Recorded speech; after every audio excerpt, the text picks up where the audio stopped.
कांग्रेस ने 58 साल देश में गवर्नमेंट चलाई जी, ठीक है। 58 साल गवर्नमेंट चलाने के बाद 2014 में जब हम इस देश में सरकार में आए, इस देश में सिर्फ 6 एम्स, ठीक है। अब ऐसा तो नहीं है कि मनमोहन जी के पास एसेट्स कम थे, ठीक है। ऐसा भी नहीं है कि इस देश के ऑफिसर्स अधिकारी जो थे वो अच्छे नहीं थे। ऐसा भी नहीं है कि देश में पैसे की कोई कमी थी। ऐसा भी नहीं है कि देश के लोग एफिशिएंट नहीं थे। ऐसा भी नहीं है कि सरकार को किसी तरह का कोई बहुत ज्यादा दिक्कतें आ रही थी जैसे पाकिस्तान में। नहीं, ऐसा कुछ नहीं। सब ऐसा ही था जैसा आज है। सही बात है। लेकिन फिर भी हम 58 साल की कांग्रेस और गैर कांग्रेसी सरकारों में सिर्फ 6 एम्स बना पाए। नरेंद्र मोदी जी आए, आज देश में 23 एम्स बन चुके हैं टोटल। सिर्फ 10 साल में 3 गुना से ज्यादा। वंदे भारत ट्रेन किसी प्राइम मिनिस्टर के दिमाग में क्यों नहीं आई? क्यों नहीं आई? अरे 70 साल हो गए देश को आजाद हुए। आए दिन रोजाना ट्रेन एक्सीडेंट्स होते हैं। ट्रेन की इलेक्ट्रिफिकेशन आपसे नहीं हो पाई, ट्रेन के ट्रैक्स आपसे बेहतर नहीं हो पाए। वो चेन से बना हुआ मग्गा होता था हमारे देश के ट्रेन में 14 तक। किसी पॉलिटिकल आदमी को जरूरत क्यों नहीं पड़ी? क्योंकि उनके बच्चे तो हवाई जहाज में चलते हैं, उनको जरूरत ही नहीं थी। उनको क्या फर्क पड़ता है कि आम पब्लिक कैसे चल रही। ये वंदे भारत का कॉन्सेप्ट सिर्फ मोदी जी के जमाने में ही क्यों आया? अब से 20-30 साल पहले क्यों नहीं? देश में सब ऐसा ही था, लेकिन विजन नहीं था। चल रहा है जैसा चलने दीजिए।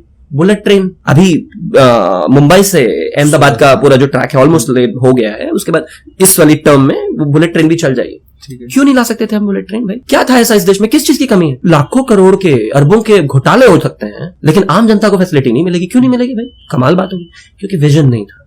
छोड़ दीजिए इसको। ट्रेन में जो ट्रैक्स इलेक्ट्रिफिकेशन होती है उसकी रफ्तार भारतीय जनता पार्टी की सरकार में 3 गुना है। हमने अप्रोक्सीमेटली 95% ऑफ जो ट्रेन ट्रैक्स हैं उनको इलेक्ट्रिफिकेशन कर दिया है। उनका रीजन कोयले की खपत थी, उससे पोल्यूशन लेकर तमाम प्रॉब्लम्स होती थी। आप क्यों नहीं कर सकते थे? क्यों नहीं हुआ नरेंद्र मोदी से पहले? छोड़ दीजिए उसको। देश में जब पीएम प्रधानमंत्री नरेंद्र मोदी आए सिर्फ 64 एयरपोर्ट थे, 74 एयरपोर्ट थे।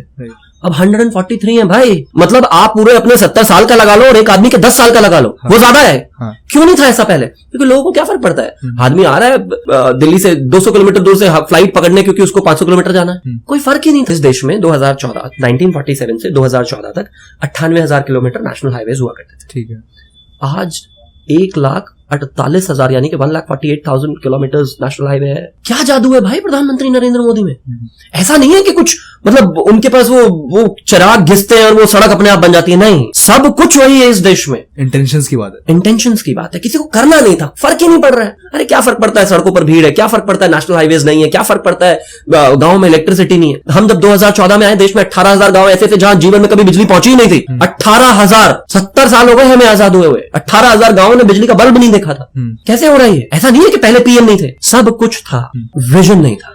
आज वो प्राइम मिनिस्टर हैं जिनका साफ है, जिनका क्लियर एजेंडा है। मुझे इस देश को किसी भी तरह से एट एनी कॉस्ट नंबर 1 बनाना है, और अपने लिए नहीं, अपनी फैमिली के लिए नहीं, अपने बच्चों के लिए नहीं, लेगेसी के लिए नहीं, और किसी चीज के लिए नहीं, सिर्फ देश